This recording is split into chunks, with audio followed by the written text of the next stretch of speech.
That afternoon spiraled into a living nightmare. First came the insults, sharp, cutting, laced with condescension. Then the barrage of loaded questions soaked in prejudice. And finally, the sleaziest blow of all, a vile suggestion to just settle this quietly. She didn't break. She didn't bow. She stared corruption in the eye and it refused to flinch. But instead of justice, what awaited her was the chilling click of cold steel handcuffs snapping shut around her wrists. The humiliation was instant, echoing down the street as stunned passersby paused to watch. Some whispered, others recorded. All saw a woman treated like a common criminal. But what the arrogant officer didn't know was this: the woman he had just handcuffed was anything but ordinary. And on her wrist, tightened alongside the bruising cuffs, was a sleek, silent device. A device that, with a single tap, would unleash a wave of justice so swift and unforgiving, it would shatter everything he thought he controlled. A storm was coming, and he had no idea he had just chained lightning. Who really holds the power here? And what is the price to pay for arrogance and racism? Sorry to interrupt the story. Before we continue, we'd really appreciate it if you could like the video and subscribe to the channel. Your support helps us get closer to 1,000 subscribers. It means the world to us. Thank you so much. The late afternoon sun, weak and amber, struggled to penetrate the glass and steel skyscrapers of downtown, but was quickly swallowed by the lengthening shadows. Rush hour still held its chaos on Washington Avenue. The slow-moving traffic, the uneven growls of engines, and the constant hum of crowds pouring out of office buildings, rushing to join the sidewalks or reach the bars and restaurants that had already begun to light up. It was the familiar, noisy cacophony of the city at the end of the workday. Sitting behind the wheel of her sleek black Lexus LS, Eleanor Grant felt the gentle hum of the waiting engine. She scanned the traffic ahead, then glanced at the smartwatch on her left wrist. 5:20. The big meeting at the Metropolitan Police Department was scheduled to start at 5:50. She didn't want to be late, especially today, when the agenda focused on police reform initiatives, a topic she had invested so much energy and political capital into. In her mind, the main talking points: officer accountability, mandatory anti-bias training, and appropriate funding for community outreach, which were coming together. Eleanor was in her late 40s or early 50s, but her appearance exuded the sharpness and energy of someone much younger. Her tan skin was smooth, her dark brown eyes intelligent and determined. She wore a perfectly tailored business suit that accentuated her well-proportioned figure, a simple yet elegant pearl necklace peeking from her collarbone, and a modern smartwatch as the only technological touch to her outfit. Even in the middle of traffic, she carried herself with innate power and remarkable composure. She was the embodiment of success, a role model to many, but also a target of scrutiny in a society still riddled with hidden cracks. Signaling smoothly, she shifted the Lexus into the right lane, preparing to turn onto the road leading to the police station, just a few blocks away. Everything about her driving was smooth and precise, just like her usual demeanor. Suddenly, flashing red and blue lights appeared in her rearview mirror. A short, urgent siren blared behind her. A city police patrol car had pulled in behind her ominously. Eleanor frowned, surprised and confused. She hadn't been speeding, changing lanes illegally, or breaking any laws. Was it a random check or a mistake? She glanced at her watch. 5:37. Not the best time for a delay. With the calm professionalism she had mastered over the years, Eleanor found a space on the side of the road, between a parked pickup truck and a fire hydrant. She pulled over carefully, avoiding traffic behind her. She applied the handbrake, turned off the engine, and rolled down the window. Then, as she always advised others to do, she placed both hands on the wheel in plain sight and waited. The patrol car stopped directly behind her. The lights were still flashing, drawing the attention of nearby pedestrians. The driver's door opened, and a police officer stepped out. He was around 40, white, slightly overweight, in a dark blue uniform that looked too tight. His face was red and rough. His blue eyes were hidden behind aviator sunglasses, even though the sun was nearly gone. Puffing out his chest, he walked slowly around the back of his vehicle toward Eleanor's Lexus, projecting smugness and excessive authority. He didn't care about the traffic being blocked behind him. Reaching her window, instead of greeting her, he tapped twice on the glass with gloved knuckles, an unnecessary patronizing gesture. "Do you know why you were stopped?" he asked, his voice cold and flat. His tone was patronizing, slightly harsh, carrying the unpleasant accent of the suburbs where he grew up, a stark contrast to the downtown setting. Eleanor looked straight into the officer's dark sunglasses, trying to keep her voice completely calm and professional, not betraying any signs of annoyance or concern. "Hello, officer," she replied clearly. "I'm not really sure. I'm on my way to a scheduled meeting at the police department." She emphasized the destination, a subtle way of communicating that she was not a stranger or a pushover, that she had a valid reason to be in the area, and that it was urgent. The officer, Sean Barker, according to the name tag on his uniform, smirked behind his sunglasses. "The police department?" he repeated, his tone skeptical. "You, what are you doing there?" His eyes traveled from Naomi's face down to her expensive business suit, lingering on her pearl necklace, then over the luxurious leather interior of the Lexus. The black woman's wealth and self-assurance seemed to make him uncomfortable, as if she were in a place she didn't belong, driving a car she didn't deserve. "Car registration and license," he ordered, his voice now stripped of any pretense, replaced by suspicion and a hint of undisguised mockery. Naomi let out a soft breath, trying to suppress the rising frustration. She reached into the glove compartment and pulled out her black leather wallet and neatly clipped car papers. She calmly handed over her license and registration through the window, feeling his eyes on her every move, as if she were a criminal trying to hide something. Barker took the documents without a word of thanks. He flipped through them slowly, deliberately, as if trying to stall for time, glancing at Eleanor through his dark glasses. There were a few seconds of silence, broken only by the noise of the street, before he began to ask questions, none of which had anything to do with the documents. They were clearly meant to probe, to belittle, and to assert his power in the crudest way. "What the hell are you doing driving a car like that?" he asked, his voice dripping with sarcasm. "Win the lottery?" The question clearly implied that a black woman like her could not have honestly earned enough to afford such a luxury vehicle. Eleanor clenched her hands on the wheel. "I work hard, officer," she replied, trying to keep her voice even. Barker let out a short, dry chuckle. "Oh, hard work." He glanced at her suit again. "That looks expensive. Must have been a gift from someone generous." The words were brazen and insulting, implying that she had earned these things not through her own ability, but through some indecent means. Naomi's patience was being severely tested. She felt the blood begin to rush to her face, but she knew she had to stay calm. Any angry reaction could be misinterpreted and escalate the situation. "Officer," she said, her voice now carrying a cold, steely edge, "my clothing and my means of transportation have nothing to do with why you stopped me. What violation have I committed?" Barker seemed to enjoy the discomfort he was causing. He continued with his prejudiced questioning. "Honestly, are you here to bail out a boyfriend? A relative? Or are you being cited for something?" He was deliberately putting her down, forcing her into the negative stereotype he had already created in his mind about abnormally wealthy black people. "I told you," Naomi replied, her voice now unmistakably irritated but still controlled. "I have an official meeting at the police department. Now would you please tell me the official reason for my stop, so I can get to work on time?" But Barker seemed unfazed. Or perhaps he simply didn't believe her. Naomi's calm but firm demeanor, her confidence, and especially her daring to question him, seemed only to enrage him. He felt his authority being challenged by someone he considered inferior, and he decided to teach her a lesson.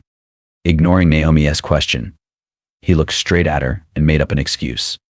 "You changed lanes suddenly, didn't look, and almost caused an accident with the car behind you," he said firmly, as if it were an undeniable fact.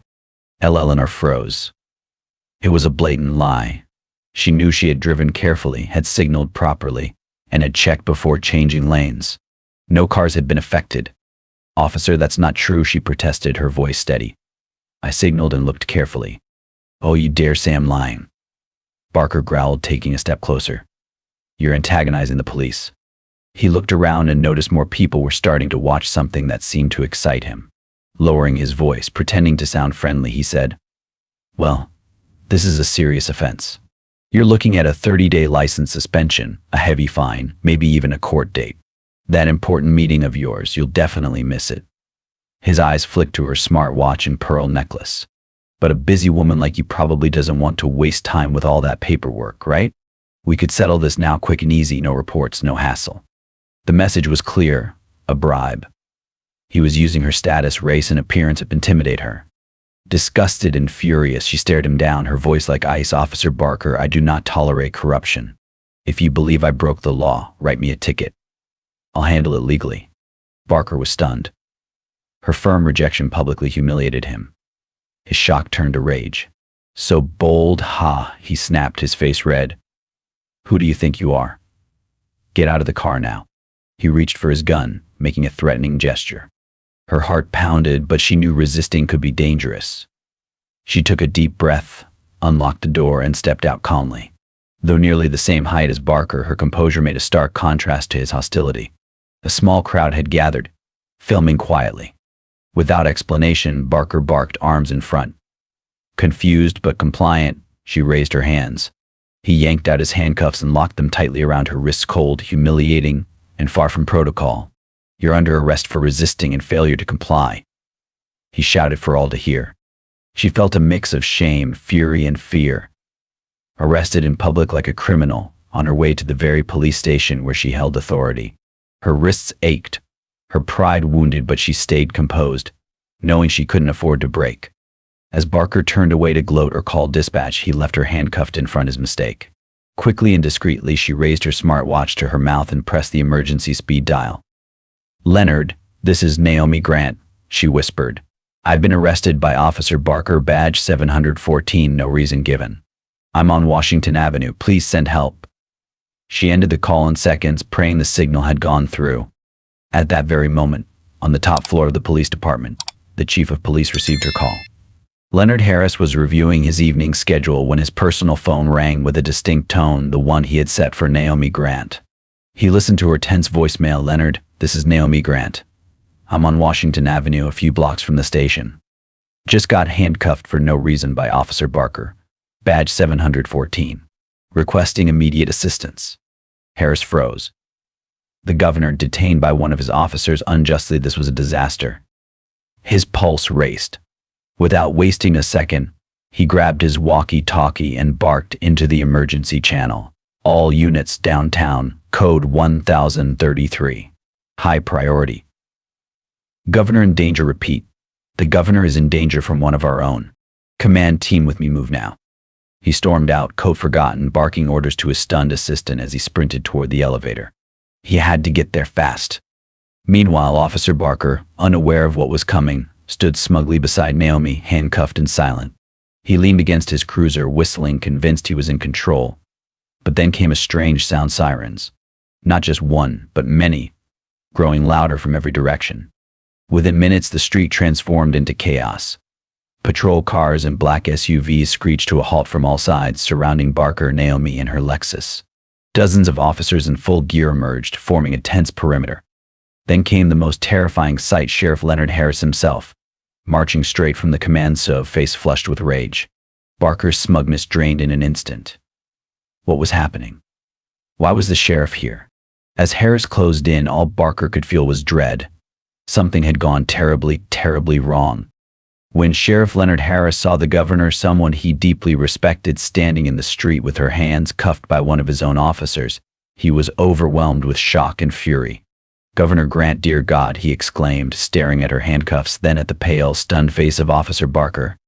The words Governor Grant hit Barker like a blow. He turned to look at the woman he had just insulted, tried to bribe, and arrested, still calm, but now radiating authority. Then he looked at the sheriff, surrounded by dozens of officers glaring at him with disbelief and anger. The realization hit him like ice water. This was the governor, the state's highest official, and he had publicly humiliated her. His face went pale, sweat poured down his face, and his body shook. His sunglasses slipped off as his wide, panicked eyes revealed sheer horror. Still composed, the governor turned to Sheriff Harris. Her voice was cold but firm. "Sheriff, I regret that we're meeting like this. Officer Barker pulled me over without cause while I was on my way to our meeting. He insulted me, questioned my integrity, and tried to extort me with a fake charge. When I refused, he handcuffed me for resisting arrest." She lifted her cuffed hands slightly for all to see. Sheriff Harris exploded. "Barker," he shouted, his voice echoing over the sirens. "Do you realize what you've done? You handcuffed the governor of this state on her way to my office. Barker's world collapsed. Surrounded by colleagues, the public, and his own shame, he stuttered uselessly. Then his knees buckled, and he fell to the ground, sobbing, hands clasped in front of him. I didn't know. I swear. Please don't ruin my life. I have a wife and kids. He begged pitifully, his arrogance completely erased. Moments earlier, he had been a smug officer abusing his power. Now, he was on his knees, crying, a broken man. The scene of a police officer kneeling in the middle of the street stunned everyone. Sheriff Harris, furious and disgusted, ordered Lieutenant Cole to uncuff the governor immediately. Cole, a tall black officer, approached respectfully and unlocked the handcuffs, apologizing quietly. Naomi rubbed her sore wrists and regained her composure. Sheriff Harris then bowed deeply. Governor Grant, on behalf of the entire department, I sincerely apologize. This incident dishonors both you and every officer who serves with integrity. He turned sharply to Barker, strip him of his badge, gun, and radio, detain him in isolation. No contact until further notice. Officers obeyed at once. Barker, limp and silent, was dragged away and placed in a patrol car. Naomi watched the car drive off, her gaze firm but reflective, more determined than angry. Turning to Harris, she said firmly, "This cannot end here. I demand a full, transparent investigation, and the public must see the results. This isn't just about me, it's about restoring trust in law enforcement." Harris nodded gravely. "Yes, Governor. I'll personally oversee it. No cover-ups. Justice will be done." As police restored order and the crowd dispersed, videos of the incident began circulating online. The story spread quickly. The internal investigation moved swiftly under public pressure. Naomi's detailed testimony, supported by Sheriff Harris and dozens of witnesses, built a strong case. Dashcam footage and video from street cameras and bystanders captured everything, making the truth undeniable. From the moment Barker stopped Eleanor's car to when he knelt down begging, every second became undeniable evidence of his abuse of power, racist rhetoric, and extortion. The very next day, Sean Barker was fired from the police force. His 16-year career ended in disgrace without fanfare. He quickly became a symbol of corruption and abuse in law enforcement as the media erupted. Headlines screamed, "Governor wrongfully handcuffed by police, clear evidence of racism and abuse." Fateful smartwatch call saves governor from rotten cop. Naomi Grant's story ignited fierce debates on TV, radio, and social media about police reform, systemic racism, and the need for greater oversight. The district attorney charged Barker with abuse of power, false imprisonment, attempted extortion, and violation of Governor Grant's civil rights under state and federal law. At trial, Barker, stripped of his uniform and swagger, faced irrefutable evidence and witness testimony. The jury quickly delivered a guilty verdict on all counts, and he was sentenced to 8 years in prison, a stark reminder that no one, not even the police, is above the law. Weeks later, Governor Grant held a major press conference in the Metropolitan Police Department's main conference room. Standing in a smart gray suit next to Chief Harris, she addressed the gathering with calm determination. "I am not here to gloat over a legal victory," she declared, "but to show that justice has been served and to demand sweeping reforms. Our system must treat every citizen with respect, and no one can abuse their power with impunity." New reforms were announced, including increased use of body cameras for all patrol officers, the creation of an independent civilian oversight board, and enhanced anti-bias and de-escalation training. Her powerful message resonated with the public as her words sparked hope for a fairer society. This story reminds us that sometimes it only takes a single moment of courage, a small act of resistance, to ignite a wave of change. The message isn't just in what happened, but in how we respond to injustice, even when we're not directly affected. We should ask ourselves, if we had witnessed that scene, what would we have done? Stayed silent or spoken up? Share your thoughts. When do you believe racism will truly end? Will humanity ever reach a place where the color of our skin no longer defines how we are treated? The greatest lesson here is that change begins with awareness, with empathy, with one voice willing to speak. Every person, no matter how small, has the power to make a difference.